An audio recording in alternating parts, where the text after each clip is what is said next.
Baik pemirsa, kembali lagi dalam Hukum di Mata Bowo. Seperti biasa, kita sudah bersama dengan pakar hukum yang sudah tidak asing lagi bagi kita semua. Siapa lagi kalau bukan dengan Profesor Dr. Haji Sunarno Edi Wibowo SHM Hum. Langsung saja kita sapa, apa kabar Prof? Alhamdulillah kabar baik. Tapi kabar ini adalah kabarnya apa ya? Kalau jalan kabarnya buruk.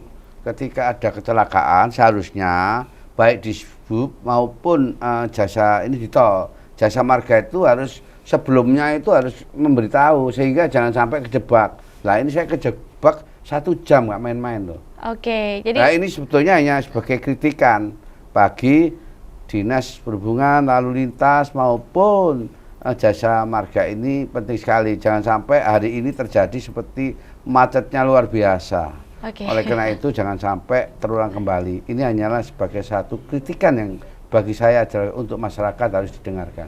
Oke, ini baru opening sudah dibuka dengan kritikan yang lumayan tajam nih kepada Disub.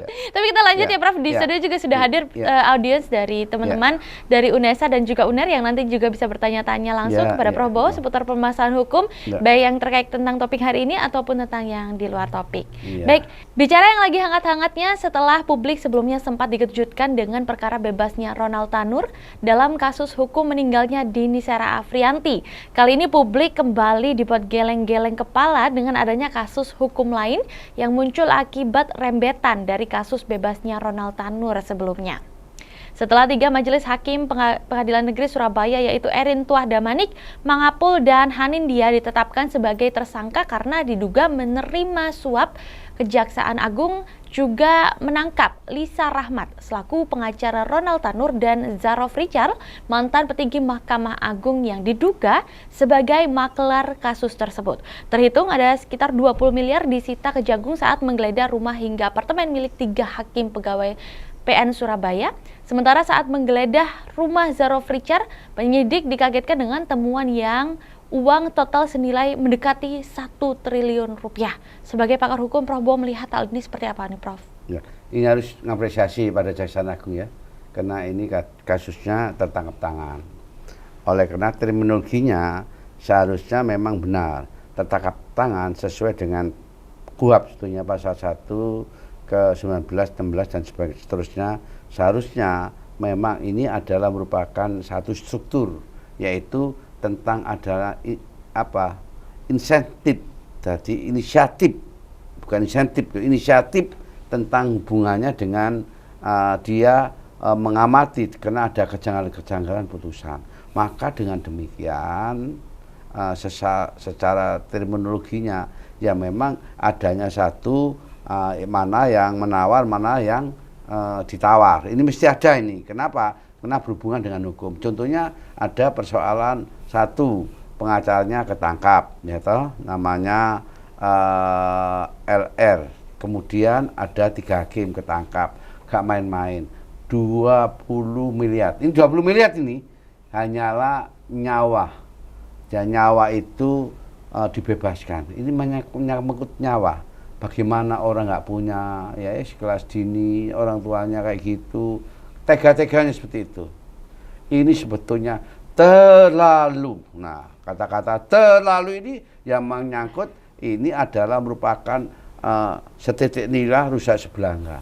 Akhirnya apa? Akhirnya ketangkap. Nah, ketangkap ini berarti ini yang terbiasa-biasa seperti itu, jangan sampai ini terulang. Kenapa? Karena seorang hakim, gitu, hakim itu adalah wakil Tuhan. Kata-kata wakil Tuhan itu. Apapun memutus, mati bisa, seumur hidup bisa, dan sebagainya. Kalah menang itu hakim. Nah, kalau seperti ini, masyarakat, apa kata dunia, apa kata masyarakat? Nah, kalau dengan demikian, maka merentet lagi. Ternyata kok 1 triliun. Saya nggak katakan 1 triliun, 1000 miliar. Nah, kalau 1 triliun kan enteng, 1000 miliar ini. Ya, tadi Jarod Richard kena ini orang Mahkamah Agung. Jadi saya itu pejabat Mahkamah Agung ya, tentang pendidikan ya. Nah, dalam arti hubungannya tentang pejabat Mahkamah Agung, ternyata di rumahnya ketangkap 1000 miliar. Nah, kurang lebih. Nah, dari sini berarti mulai tahun 2012 sampai 2022. Ini semua sudah rentetan. Ini diperiksa lagi. Nah, berarti 3, 4, 5. Diberikan saya 3. Tapi saya berharap ini, nah ini kolegial nih pemeriksaannya ini.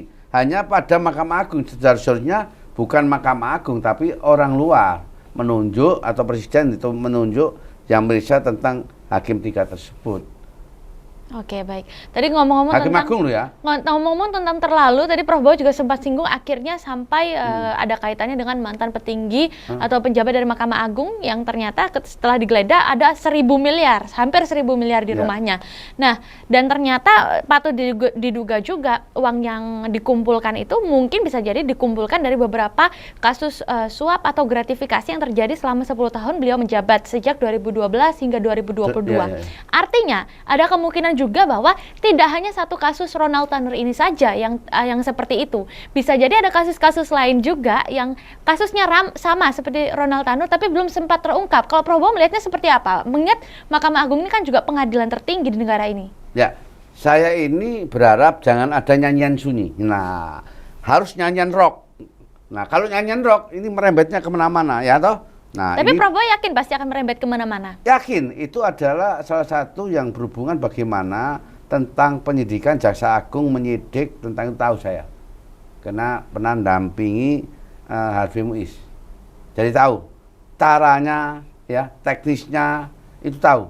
Jadi bisa ini merembet kemana-mana. Jadi yang greges ini baik seorang hakim, baik seorang lawyer, ya dan semuanya dikarenakan pengepul, tapi pengepul bukan kertas uang ya. Iya loh. Nah, ini nantinya semua nggak bisa tidur semua. Nah, ini kelihatannya nyanyinya rock ini. Kalau nyanyinya rock bisa, ini kenapa? Karena di dalam undang-undang ya 30 lupa lagi 90 tahun 99 ya. Ya, undang-undang tipikor ya. Ya kan? Tahun 2000 diperbarui 2001 ya. Ya kan?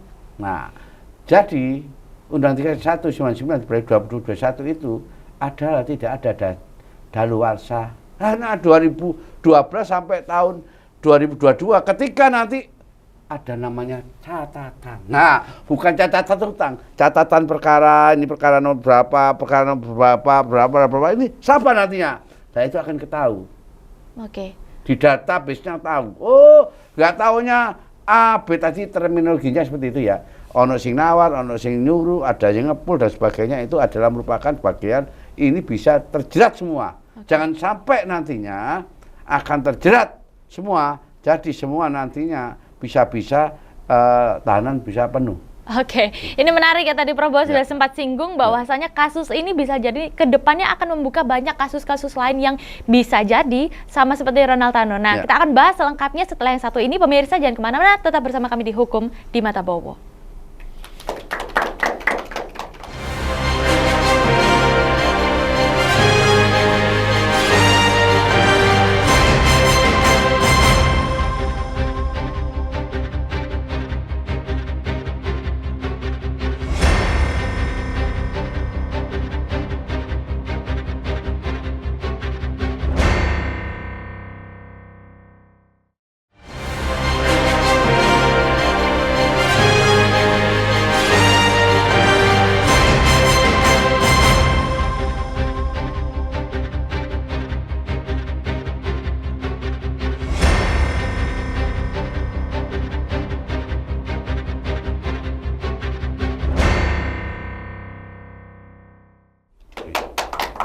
Baik pemirsa, kembali lagi dalam Hukum di Mata Bowo. Prof, ini banyak yang menduga dari awal bahwa kasus bebasnya Ronald Tanur ini memang santer terkait dengan perkara suap para hakim. Dan ternyata saat ini memang terbukti. Tapi kali ini bukan hanya menyangkut hakim yang menangani kasus itu, tapi kan juga melibatkan para petinggi MA. Apakah Prof Bowo optimis kasus ini bisa diusut dengan setuntas-tuntasnya, mengingat banyak orang penting yang ikut terlibat di dalamnya?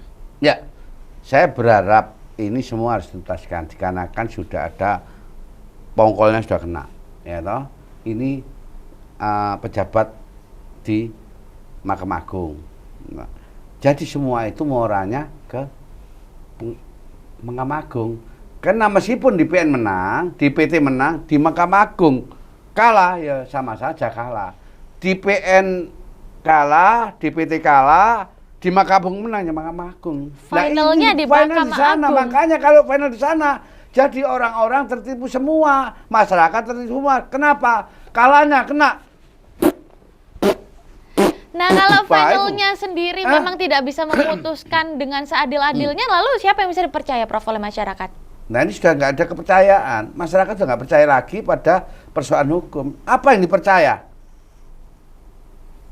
Orang nggak punya, orang miskin itu nggak mungkin menang di pengadilan. Jadi Prof tidak optimis masalah ini? Tidak optimis saya. Ini adalah bukanlah ini hakim. Mengagetkan nggak kalau menurut Prof bahwa hal ini ternyata bisa sampai ke mantan pejabat MA? Atau ini ternyata bukan hal baru menurut Prof Bowo? Dan nggak hal baru ini. Terus integritas, moral, etika, proporsional tidak ada di dalam hatinya hakim. Di dalam hatinya, mohon maaf ini, saya bukan membela, karena ada 4 penegak hukum. Pertama adalah seorang polisi, seorang jaksa, seorang hakim, seorang lawyer. Lawyer itu penegak hukum tapi nggak bisa apa-apa, nggak punya kekuasaan. Nah ini kan kalau nggak punya kekuasaan kan boleh-boleh saja. Ya menurut pandangan saya nggak boleh lah. Tapi kalau nggak begitu, masa ada? Ya otomatis dengan cara apa dia memang upaya. Tapi upayanya kebetulan ya memang harinya naas, ketangkap, akhirnya berendel kemana-mana. Nah, yang mengagetkan itu sudah 20 miliar, ada uang lagi, ngurus di Mahkamah Agung, ada catatan. 5, ada majelis tualis namanya, yang mengadili kasasi itu ya. 5, satunya makelar, satunya ya YR tadi ya, Jaro tadi. Lah itulah akhirnya sekarang diperiksa. Kena uangnya sudah masuk, nah kan itu. Nah, masuk sebetulnya itu kan tuntutannya 12 tahun, ternyata bebas kan di PN. Di Mahkamah Agung menjadi 5 tahun. Nah, ini mencurigakan. Betul, Prof. Ini kan menjadi pertanyaan juga. Sempat keluarga dari Dini Sera ini mengaku sebetulnya lega karena Ronald Tanur ini ditangkap. Tapi masih ada sisi nggak leganya juga, Prof. Karena kok ternyata setelah ditangkap cuma 5 tahun. Dari sisi suapnya ada, dari sisi pembunuhannya ada, tapi cuma 5 tahun. Gimana nih, Prof, penjelasannya kan, sebagai pakar hukum? Aneh sekali dikarenakan melihat CCTV-nya ini ada pasal ya. Ini adalah merupakan satu bagian ada 359 lah. Oke, kita kilas balik sedikit, Prof. Ya. Kalau menurut Prof Bowo sebagai pakar hukum, pasal apa yang bisa disangkakan? Sebetulnya 338 sama 340, yaitu pembunuhan dan rencana pembunuhan. Ada rencana sebetulnya. Kalau ada rencana sebetulnya seperti itu, seharusnya hukuman mati seumur hidup dan 20 tahun, bukan 338, maksimal 340. 20 tahun. Iya, perencanaan. Lalu ya. Kalau dilapis lagi dengan ada penyuapan, seharusnya totalnya? Kalau penyuapan kan enak, yang penyuapan yang nyuap siapa? Yang nyuap. Seumur hidup nyuap itu loh ya, hukumannya loh ya. Jadi ini maksimal ya. Ini aneh ya, Prof, kenapa dari yang seharusnya 20 tahun belum ada suap lagi, cuma jadi 5 tahun, itu aneh ya menurut Prof? Ya, aneh sebetulnya ya, seharusnya itu ya kalau nggak ngabulkan ya nolak. Hanya itu aja kok putusannya. Ini mengadili sendiri 5 tahun. Jadi 338 KUHP tidak terbukti di Mahkamah Agung ya. Yang terbukti ada 351, ancamannya memang 5 tahun. Nah, ada 359, ya 5 tahun juga. Jadi seperti itu. Primer tidak terbukti di Mahkamah Agung ya. Subsidiar yang terbuktinya. Lebih subsidiar nggak terbukti. Ya seperti itu. Karena ada 3 pasal yang disampaikan di dalam dakwaan tersebut. Oke. Bahkan informasi sampai perkara ini sampai digelar di Bareskrim. Ini kan aneh sekali. Perkara sudah nyata-nyata jelas, katanya digelar khusus di Bareskrim. Nah, ini ada apa sebetulnya? Nah, kalau Prof Bowo melihat harusnya ada apa nih? Ada apa kok sampai digelar? Orang ini jelas ada CCTV, ada otopsi juga, ada yang berhubungan dengan adanya salah satu rekonstruksi, semua sudah cukup kok. Sudah. Itu kalau saya pribadi bukan 338, 338 dan 340. Jadi, perencanaan dan pembunuhan. Menurut Prof Bowo, sekalipun Ronald Tanur ini sudah ditangkap kembali, dijatuhi hukuman 5 tahun, ini belum final seharusnya ya? Nah, ini memang belum final. Bagi kejaksaan sudah final. Tapi bagi Ronald Tanur belum final dikarenakan memang di dalam putusan MK 20 tahun 2003 PPU-nya itu yang bisa PK, novum atau kekilapan itu hanya Rorontanur. Kejaksaan sudah tidak bisa lagi PK, ya tetap 5 tahun putusannya. Makanya ada sesuatu hal-hal ini sehingga apa? Kalau ada PK nggak bisa untuk kejaksaan, penuntut nggak bisa, yang bisa Rorontanur. Rorontanur bisa bebas dikarenakan kalau PK bisa bebas dikarenakan putusan bebas murni adalah merupakan salah satu, yaitu tidak bisa di dalam pasalnya tidak bisa dikasasi kalau menurut KUHP demikian. Tapi ya bisa saja ternyata sudah diganjal oleh putusan MK tadi.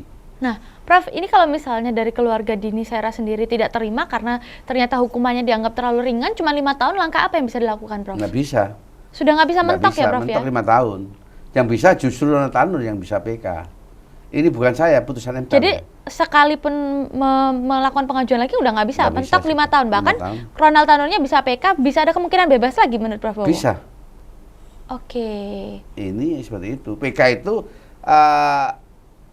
putusan tidak bisa tinggi, tetap seperti kita ya tombok no lotre ya. Kita lotre itu kalau dapat alhamdulillah, kalau nggak dapat ya tetap 5 tahun. PK seperti itu, nggak bisa diperpanjang lagi dalam arti tambah lagi hukumannya nggak bisa. PK ya tetap 5 tahun. Kalau PK-nya dikabulkan bisa bebas seperti itu. Menurut Prof Bowo, ini adil nggak, Prof? Terutama untuk keluarga korban, Prof? Nggak adil menurut pandangan saya. Tapi memang sudah nggak ada yang bisa dilakukan ya, Prof? Nggak bisa dilakukan karena undang-undang seperti itu. Oke, baik. Ini tentu kaget juga kita mendengarkannya dan baru kali ini dihukum di mata bawah kita mendengar faktanya bahwa ternyata seperti ini ya, Prof? Iya, saya bicara nggak bicara asal bunyi ya, bicara tentang aturan normatifnya seperti itu. Kalau dulu bisa, ternyata ada putusan MK 20 itu nggak bisa.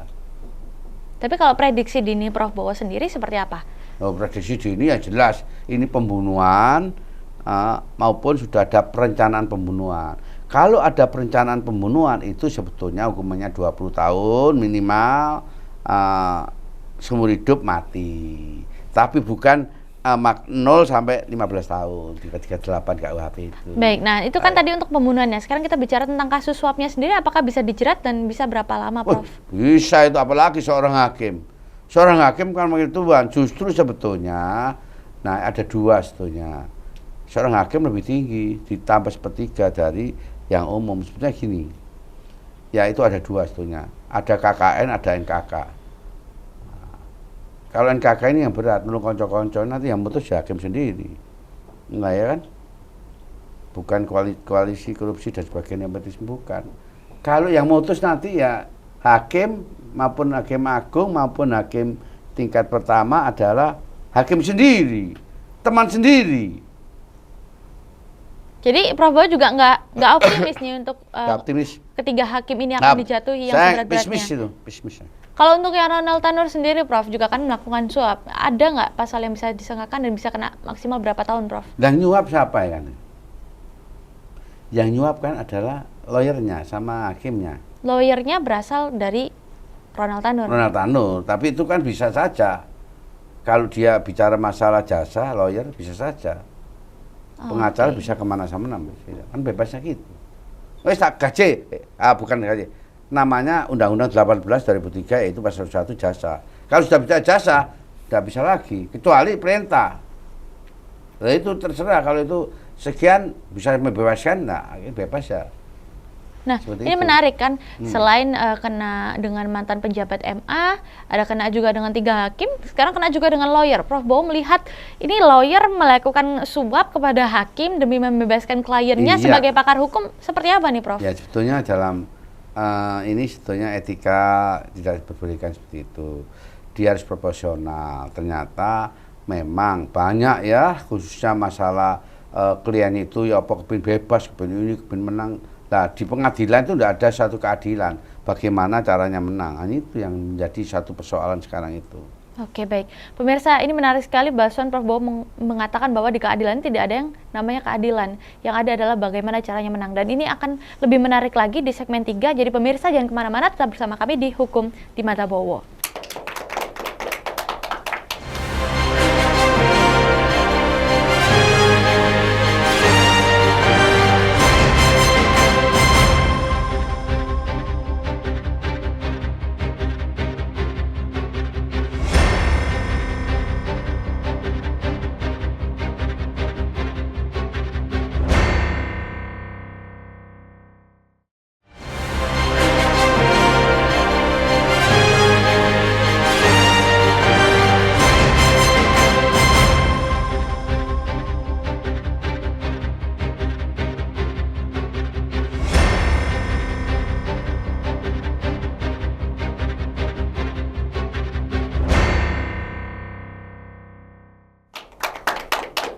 Baik pemirsa, kembali lagi dalam Hukum di Mata Bowo. Kasus suap ini tentu menjadi sorotan karena ternyata penyuapan hakim bisa sampai ke tingkat Mahkamah Agung yang merupakan pengadilan tertinggi di negeri ini. Prof Bowo melihat hal ini seperti apa, Prof? Apakah permasalahan mafia hukum yang sudah mengakar ini betul-betul bisa diselesaikan? Prof Bowo optimis atau jangan-jangan memang sudah nggak bisa diapa-apakan nih, Prof?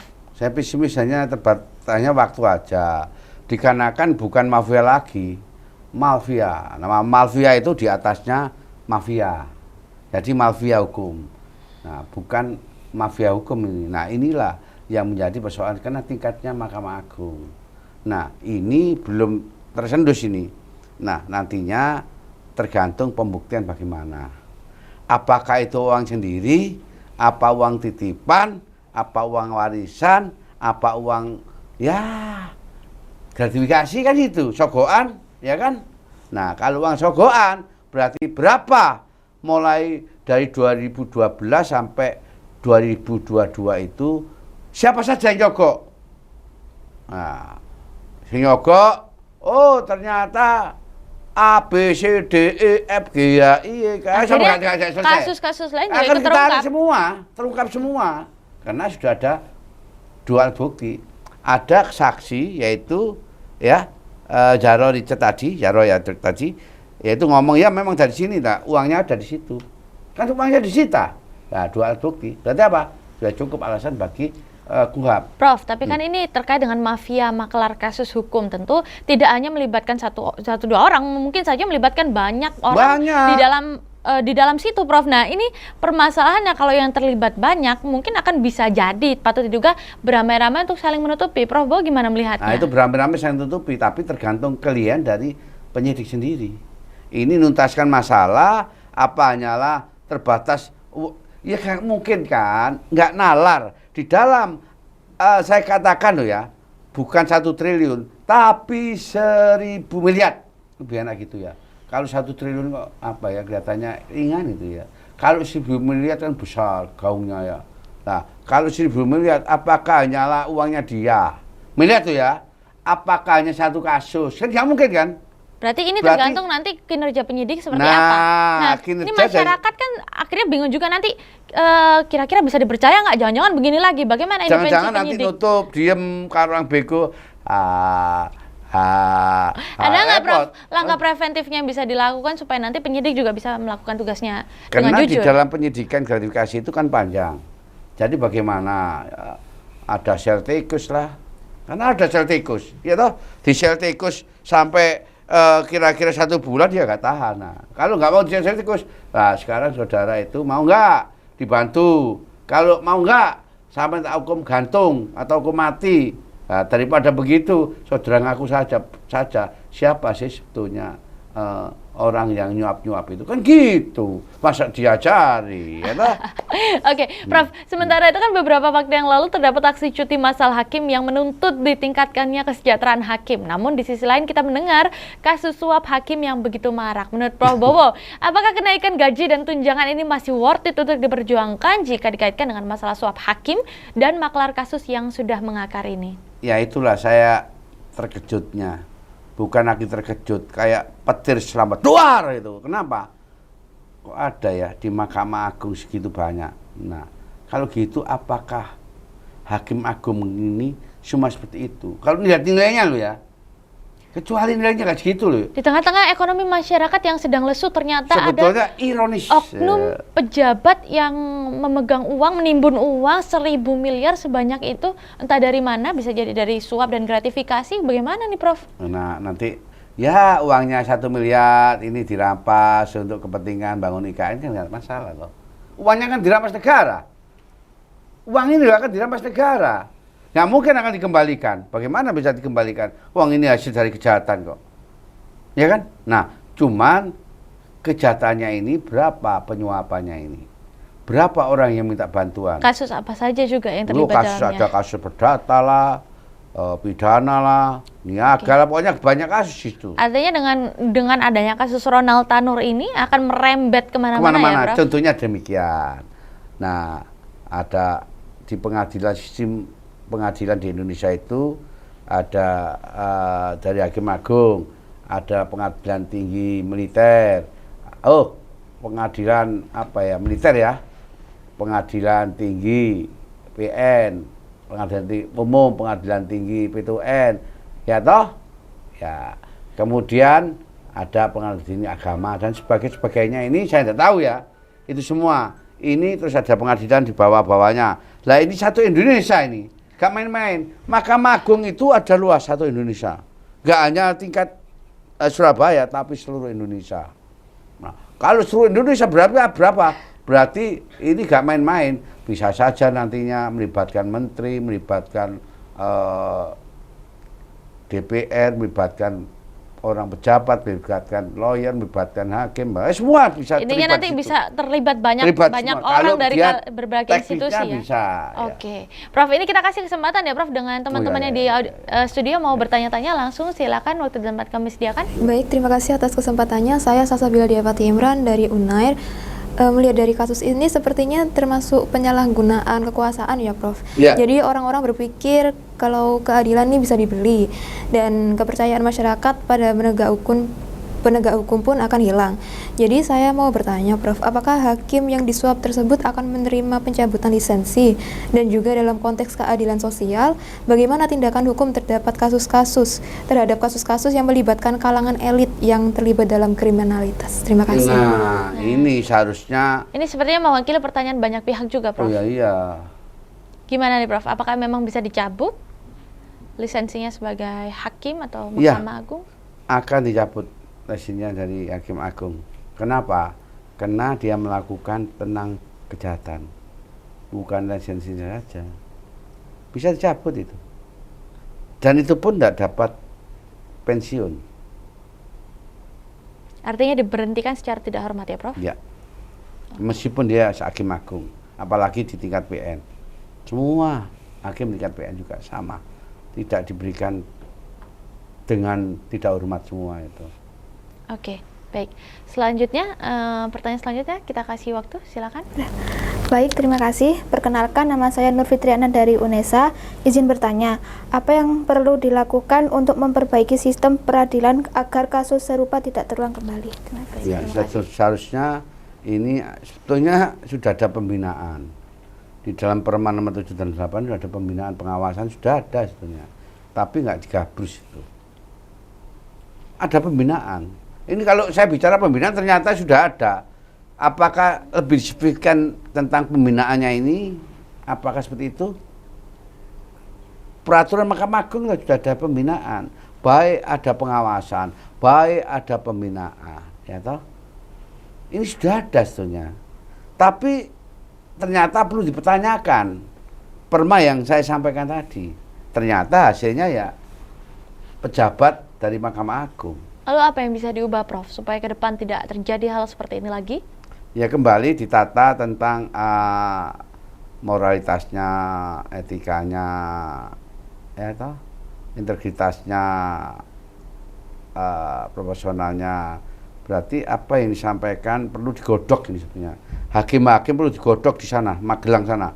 Seperti kabinet-kabinet digodok 1 bulan biar dia tahu memahami tentang kenegaraan. Itu sebetulnya itu benar itu. Presiden Prabowo itu benar. Ya ini nggak itu penting. Mbok 1 bulan 2 bulan biar tahu rasanya bagaimana, kesengsaraan itu bagaimana. Kan itu. Efektif Prof? Prof Boy yakin?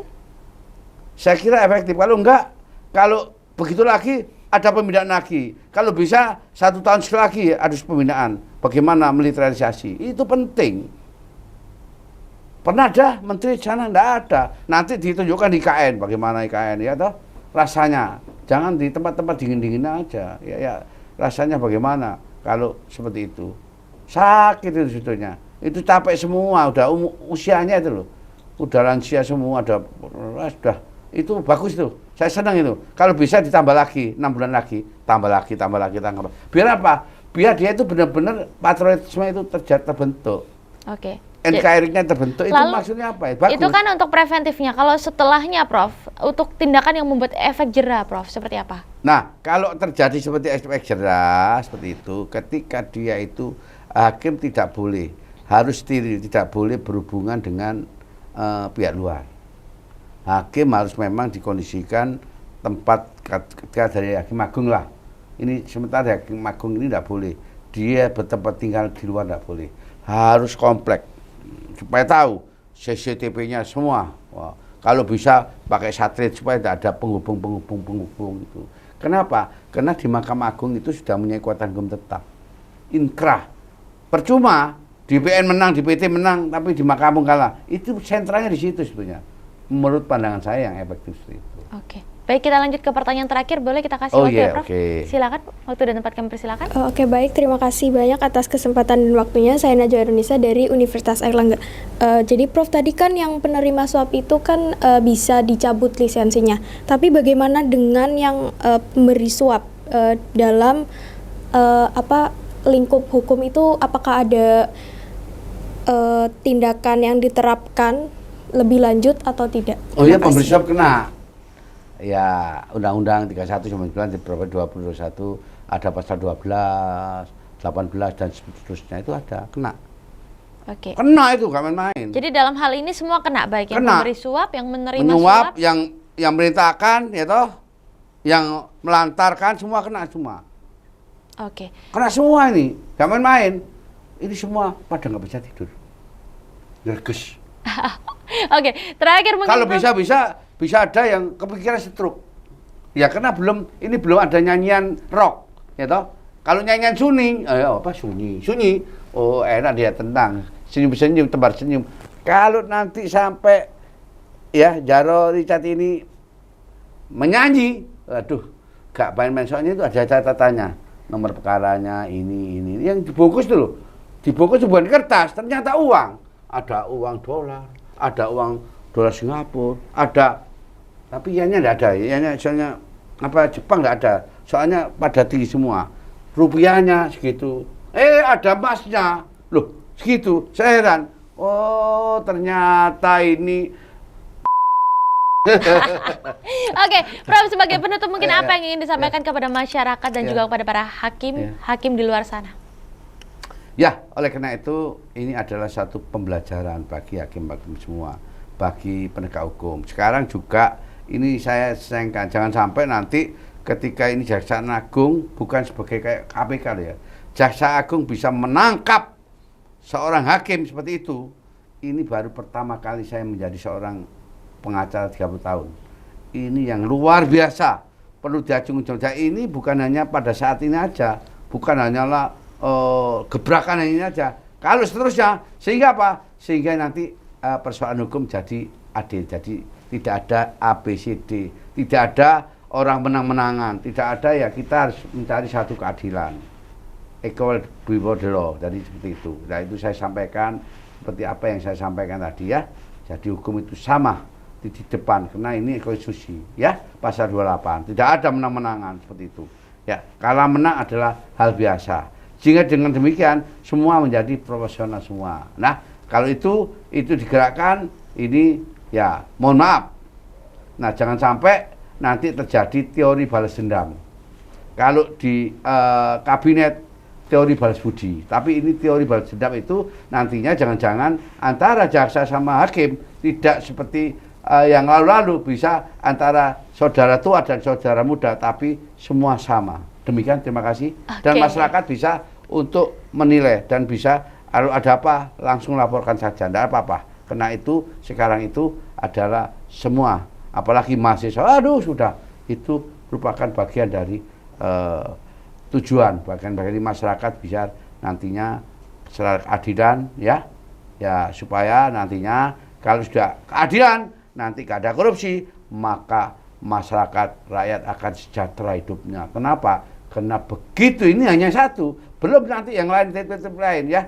Ya makanya jangan titip di Bank Jaro Richard, titip di Bank Bowo sama Bank sama Mbak Angel. Bank Angel ya. Baik. Terima kasih banyak Prof atas waktu dan ilmu yang diberikan pada hari ini. Dan baik pemirsa, hukum itu tidak ada yang abu-abu, yang ada hanya hitam atau putih. Dan kita seharusnya tetap percaya bahwa keadilan masih tetap ada. Terima kasih untuk kebersamaannya. Saya Angel pamit undur diri. Salam Surabaya TV.